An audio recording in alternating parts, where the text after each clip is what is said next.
Welcome back to today's part 2 of the show. We're going to start here with Mr. Ben Taylor, assistant boys tennis coach, Eastville High School. Last week, Ben, we had Coach Stolz on, and he spoke very highly of the program. Good kids, they're good students. They were going for their 5th championship. And why don't you start with the week's results and what happened yesterday? Well, we played 3 matches this week and got our 5th straight sectional championship. That ties the East Noble record for tennis, so that's pretty cool to get that. Wednesday night we played Central Noble and we won 5-0, and then Thursday night we played Lakeland, won 5-0 as well. And we were expected to win both of those matches, and then we went up against West Noble and we won 4-1. And 2 doubles had a victory, and both of them are here today. So if they want to come up, if you guys want to come over here, just go over for a minute and get on TV. Get on TV, but here's the number 2 winning doubles team. They're on a roll. I believe their record is 7-1 since we made them the 2 doubles team. Jonathan Tolles and Carl Kramer. So these 2 have been a very big part of our year so far, and we're going to need them Tuesday night if we want to win. But we ended up winning 4-1 against West Noble, and Matt Stallman won at 1 singles, and he's been solid for us all year. But he's one of the first players in East Noble history to win 4 sectionals, and he's been a part of every one of them, played varsity all 4 years. And then 2 singles, Evan Hart won, and then Nathan Manns lost a tough one at 3 singles, but our 1 doubles team won of Aaron Dills and Brennan Biggett, and then 2 doubles, John Tolles and Carl Kramer both won, so that was a good victory for them. And they're both juniors, so you guys have won 3 sectionals, correct? Mm-hmm. Okay, well, good luck Tuesday at Concord playing Angola. Yep. Thanks, guys. Mm-hmm. Congratulations. That's quite an honor, and I think, you know, the nucleus of your team, you know, obviously Manns is a senior and Stallman, but you've got some guys coming back. Yeah. So it's not out of the realm of possibility that you could 6-peat next year? Oh, definitely. I'm kind of expecting it, really. I think we got some JV guys that played a little varsity for us this year because we had some injuries, and they stepped up real well, so I know they can fill in next year when we lose some guys. And there's a couple 8th graders that are going to come in that are going to be real solid players. So I know we'll be good to go next year, I think. Now, when you play Angola, I mean, you played them earlier in the year. I mean, was it a close match? Do you remember the score? It was a 4-1 match. Matt Stallman won, and that was a very, very tough match. One of the best matches he's played all year.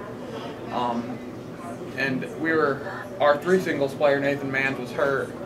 So we had a JV guy filling in for him. So that match is kind of up in the air as far as how that's going to go. And then our 2 doubles played tough and lost. But they actually beat them a couple days before at an invitational we played. And they won the championship against Angola. So we think we can get that point as well. So we're going to need to play one of our better matches of the season. But we think everybody's got a good shot of winning if they play to their potential. Right, and you only got to win 3 too. Yeah. So, you know, do a little strategy. If a couple kids steal a match, I mean, it swings the whole. You know, I know you and Coach Stolz are going to be planning it now. And what time does the team? What's your schedule for like Tuesday? I mean, they get out of school early to get over there. I don't think they get out of school early, but I think as soon as we'll leave at 3:15, and as soon as we get down there, warm up. We'll warm up as soon as we get down there, and the match starts at 5. Okay. So we need everybody to play well to beat Angola, but I think we can. Okay. Yeah. Well, I wish you well. Also, too, I wanted to show everybody, or you're going to see, I'm wearing a Taylor Racing shirt, and Ben, you've been racing a long time. A lot of people probably know you more in town from your microsprint racing. You started racing at a very young age. Tell everybody about Taylor Racing and down at Miami County Speedway in Peru, Indiana. And I know you typically run at the fair week, and I guess it's mid-July. And also you go down to the Rumble at the Coliseum. Yeah. And but why don't you just talk about racing with your dad and my son Max, and how your season has been down at Peru?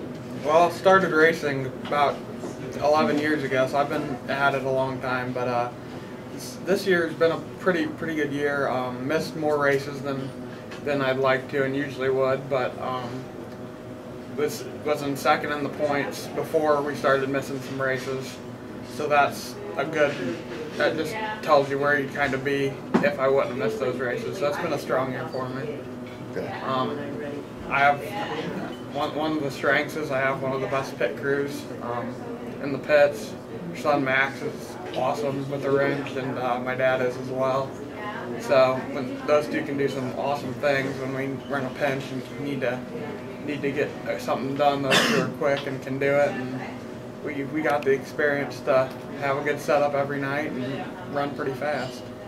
Yeah, I would urge anybody that hasn't seen Ben race to go watch it at least one time. It's interesting. Yeah, I know my son's involved in it too, and I guess you basically got him interested in it as well. But yeah, you're right. He's very mechanical and he likes that kind of stuff. But now your racing season's about done now, right? Yeah, we raced last night, and that was my last race of the year at Miami County Speedway. Started off the night in my heat race. Started at 8th, ended up finishing 3rd. So that was a good start for the night. Hard to pass, so made it up. And then made it to the main race and started 9th in that and finished 6th. And it was pretty competitive. The leaders weren't too far in front of me. It was a pretty tight racing on 8th mile dirt track, so it's always fun to watch. People are sliding around, and if you can't make it work on the bottom, you go to the top of the racetrack, and you got 2 grooves of racing, and it's always exciting. Just trying to pass somebody. Got to go wherever they're not. So how many typically qualify for the main race? Like they take somebody from each heat, correct? Yeah. Last night they took 4 from each heat, and they took 4 out of another qualifier race that they run. So there was 20 in the field last night out of 31 cars, I believe. So it was a tough competition was there last night. A lot of the guys were back and that haven't been there in a little while, and it was a lot of fast cars. So 6th place was a pretty good night for us. Yeah, typically you win races. I mean, over the course of a summer, 2 or 3 or 4 championships, right? You normally win some. Yeah, I do normally win some. This year I've let a couple races slip away. You mentioned the Kendallville Fair race. I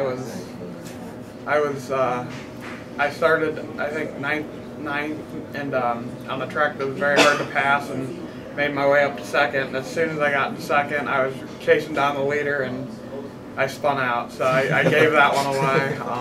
But there's been a couple others this year I've had chances at, just couldn't quite get to. But at Miami County, the competition is very, very tough usually. So it's hard to get a win. So, and then missing some races this year, that makes it tougher. But have been there, had chances, just couldn't convert them. Well, it's good racing here in Kendallville because you do it locally in front of your friends and family, and even when you went to LaGrange, I think with Max. But obviously, it's not a legitimate sized track. It's a lot smaller. Oh yeah. It's a lot harder to race. You really, it's another left turn. You got to brake right away. Yeah, it's very narrow, and there's not much room there, so they kind of configure the track around the stage and in the infield and different stuff like that. So it's a little bit different than what we normally race on, but it's fun. Everybody's usually pretty close to each other. There's a lot of battling going on, so that's pretty fun as a driver. Now, be honest with me. What's the best part of winning the race? Is it the check, or is it the picture with a pretty girl? Oh, it's got to be the picture. Hopefully the pretty girl's there. It's not always the case, but well, she is holding a black flag, so. But haven't experienced that in this season, so hopefully next year we can be back to winning some races. Okay. Well, hey, everybody, we're here at the Gridiron. It's about halfway through the show. Unfortunately, there's no Colts game today. They got the bye. They'll be playing Green Bay next week, and that'll be an interesting game after what Green Bay went through this following week with Seattle loss with the game-winning interception. That's kind of a whole other issue, but anyway, come on out to the Gridiron. We've got 8 TVs on. We got golf, we got football, pregame, NASCAR. Get out here, get some food, get something to drink. Trace will take care of you. If not, Nelson will. I'm not sure if Denny Mass is here, but come on out and they'll feed you. We're about ready here to wrap up part 2 of the show, but again, I'd like to really thank Kaleb before we turn this into just a regular football talk show for the last part. But thank Kaleb for being here, and also Ben. Good luck with both your regional and your sectional. And obviously, tennis has got to finish quicker because of the weather. Yeah. It's always an issue. You know, we can't do this. I asked Nate this, and I want to ask you the same thing. When you get to this level and beyond, regional, somebody, you start getting into bigger schools. I mean, there's not class tennis like there is in football. But I mean, even in your conference, half the teams in our conference, they're like racket club teams. Yeah. I mean, these kids, you know, they go to all the different clubs, whatever, Pine Valley or whatever. I mean, their high school coach is just like a trophy. Oh yeah.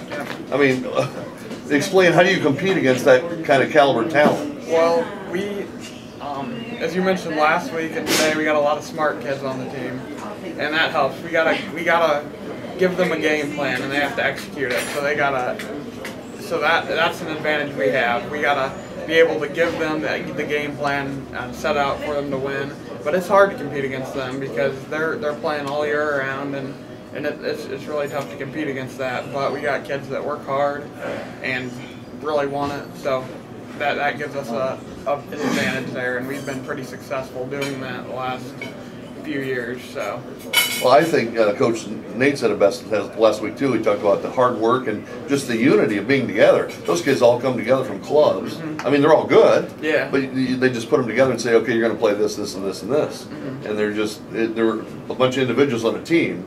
You're more team oriented. Yeah, yeah, and we've been trying all year to figure out the best matchups, the best doubles teams, trying to get people to work together right, figuring out where people fit at the best. So, and for us that's important because, like you said, we aren't in the racket club all year. We really need to get doubles teams to mesh and singles players to play smart. So that's what we work on most of the year, and get everybody together and try to have everybody pump everybody up. So it's important. Well, good, Ben. I appreciate that. Good luck on Tuesday. Kaleb, I expect 2 shutouts. And hopefully next Saturday you guys will be carrying the trophy. We're about done here with part 2. We're going to turn it over to all football here in a minute. Please come back to the Gridiron, and we'll be back in just a few short minutes.